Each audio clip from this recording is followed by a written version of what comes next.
예, 안녕하세요. 반갑습니다. 와운의 최영동 파트너입니다. 반갑습니다. 자, 오늘은 HMM에 대한 이야기를 한번 짧게 해보도록 하겠습니다. 일단은 HMM이 뭐 최근에 주가 탄력도가 상당히 좋습니다. 그러니까 올해 들어서서 1월달, 2월달, 3월달, 4월달 중반까지 지속적인 하락 추세를 보여줬던 대표적인 종목이었고요.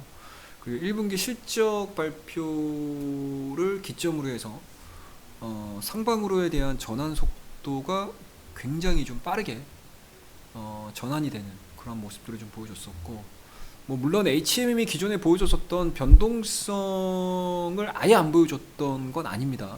실적 발표 이후에 주가에 대한 하락 부분들이 좀 나오긴 했지만, 오늘 같은 경우 다시 한번 또 대량 거래량을 동반을 해서 8%대에 대한 좋은 상승률, 변동성을 좀 보여주는 상황들이기 때문에 확실히 탄력도 측면에서는 그동안에 보여주지 못했었던 상방으로의 탄력도는 굉장히 잘 보여주고 있지 않나 라는 생각이 좀 들고요.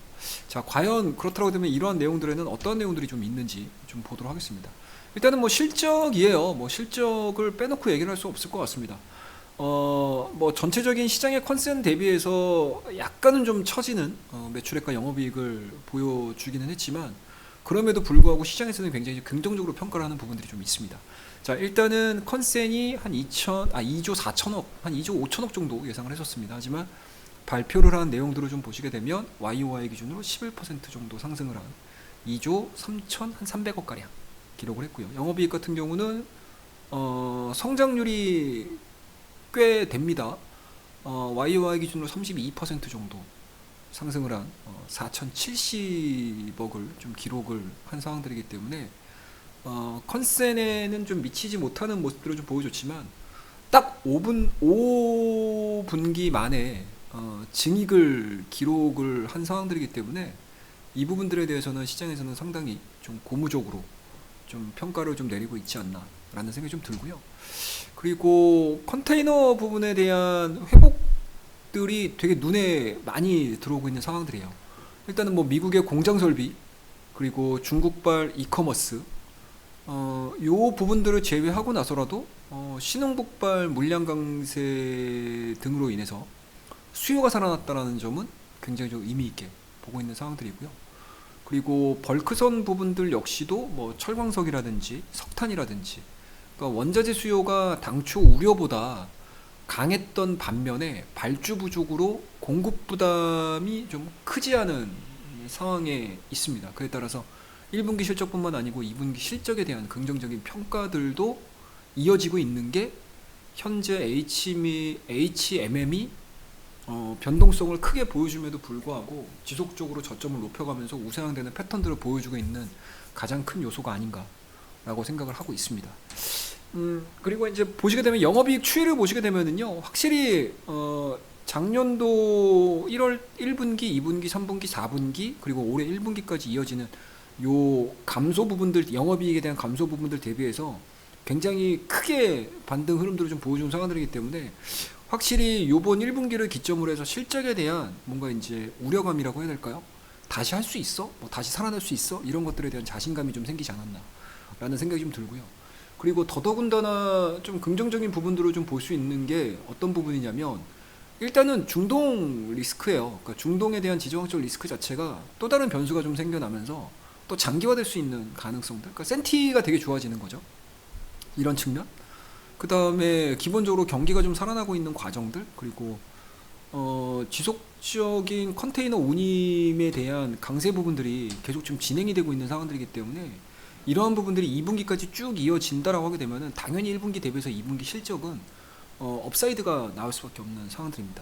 하지만 이게 지금 HMM이 뭐 좋은 부분들만을 제가 지금 열거를 해드리긴 했지만 또 나쁜 부분도 있어요. 그러니까 주가를 끌어내릴 수 있을 만한 이슈들이 또 발생을 한 게 오늘 발생을 했어요. 제가 그래서 오늘 이거 컨텐츠를 하는 이유가 사실은 이것 때문에 하는 겁니다, 여러분들. 자, 일단은 지금 보시게 되면은 오늘 나온 뉴스입니다. 지금 HMM 민간 컨소시엄이 답이다. 자, 내년 3월까지 CB 전환이 진행이 될 가능성이 높기 때문에 그 해진공이죠. 한국해양진흥공사, 그리고 KDB, 사내이 갖고 있는 지분 자체가 더 늘어나 버립니다. 그러니까 오는 24일에 이제 1천억 규모의 CB를 중도 상환을 하게 됩니다. 중도 상환을 하게 되면 그만큼 이 해진공하고 사내이 가지고 있는 지분이 또 늘어나 버려요. 그러면은 자연스럽게 비례하는 거죠. 그러니까 지분 자체가 늘어나고 있는 상황들이니까 실질적으로 그러니까 작년도에 할인에 넘기려고 했었던 금액 자체가 5조 거의 후반대였잖아요. 그때도 지금 매각 결렬이었거든요. 근데 이게 다시 증가가 돼버리게 되면 7조 단위로 넘어가 버리게 되면 파는 입장에서도 어렵고 또 사는 입장에서도 되게 부담스럽습니다. 그런 측면으로 놓고 봤었을 때 실질적으로 이게 뭐라고 해야 될까요? 지분이 늘어나는 것 자체가 부담이 될 수밖에 없습니다. 그리고 매각이 늦어질수록 이 HMM의 의사결정 구조가 어쩔 수 없이 공기업화 될 수밖에 없기 때문에 이게 생각보다 경쟁력을 잃어버릴 수가 있어요. 예, 그래서 지금 구간에서는 시장에서는 좋은 부분들도 분명히 있지만 이 매각과 관련해서 상당히 좀 또 어깨가 또 무거워지고 있다라는 부분들, 그러니까 인수가격 자체가 부담이 되는 거죠. 그런 측면을 놓고 봤었을 때 상당 부분 또 주가를 또 짓누를 수 있는 그런 이제 이슈들도 오늘 또 같이 발생이 됐다라고 생각을 하고 있습니다. 뭐 그에 따라서 전반적인 시장에 대한 분위기 자체가 그렇게 녹록치만은 않은 상황에서 굉장히 좀 오랜만에 해운 업종이 강세를 보임에도 불구하고 뭐 100% 그냥 순도 100%의 웃음을 지울 수는 없는 종목이 바로 HMM이 아닌가라는 생각이 좀 들고요. 다만 이제 기술적인 부분들을 놓고 봤었을 때는 뭐 저점 높여지고 있는 상황들이고 골든 크로스를 만든 상태에서 20일선 하향 이탈 시키지 않고 빠르게 리바운딩이 나와줬다라는 부분들, 그리고 직전 고점 매물대가 있는 자리가 아직까지는 좀 있기는 하지만 요 라인들을 단기간에 돌파가 이루어지게 되면은 작년도 12월 달에 보여줬던 매각과 관련해 가지고 내용들이 나왔었을 때 그 정도 가격까지는 그래도 한 번쯤은 좀 트라이 할 수 있지 않겠나 라는 시각은 가지고 있습니다. 하지만 추가적으로 HMM이 그동안의 시장에서 다소 좀 서름을 좀 느낄 정도의 뭔가 소외감들을 회복시켜야 된다고 하게 되면은 앞서 언급드렸던 이 민간 매각 작업 자체에 대해서 좀 순조롭게 좀 나와야 되는 그런 약점들도 있기 때문에 HMM을 가지고 계신 분들도 마찬가지로 이 이슈를 잘 챙겨 보셔야 되고요. 그리고 HMM을 최근에 주가 흐름들이 너무 좋은데 외국인과 기관에 대한 수급 부분들 너무나 양호하게 좀 진행이 되고 있는데 그럼 나도 한번 매수를 한번 해볼까? 라고 하셨던 분들 같은 경우도 뭐 단순하게 수급만을 놓고 볼 게 아니고요. 앞서 언급드렸던 요 매각과 관련된 그리고 연구체 전환과 관련된 이런 부분들 좀 감안을 하셔가지고 그 날짜에 과연 수급적인 변화가 어떻게 이루어지는지 시장에서에 대한 반응들을 좀 참고를 하시면서 대응을 하시는 게 우리가 좀 영리한 좀 투자가 되지 않겠나라는 생각에서 오늘 HMM에 대한 장점과 단점 부분들 꼭 집어서 말씀드렸으니까 꼭 참고해 주시고 좋은 결과 얻어가시기를 바라도록 하겠습니다. 자, 오늘 HMM에 대한 이야기는 이 정도에서 마무리하고요. 다음 시간에는 더 좋은 콘텐츠를 가지고 여러분들에게 인사드리도록 하겠습니다. 자, 오늘 내용이 좋으셨다면 구독과 좋아요, 알림 설정 부탁드리도록 하겠습니다. 감사합니다.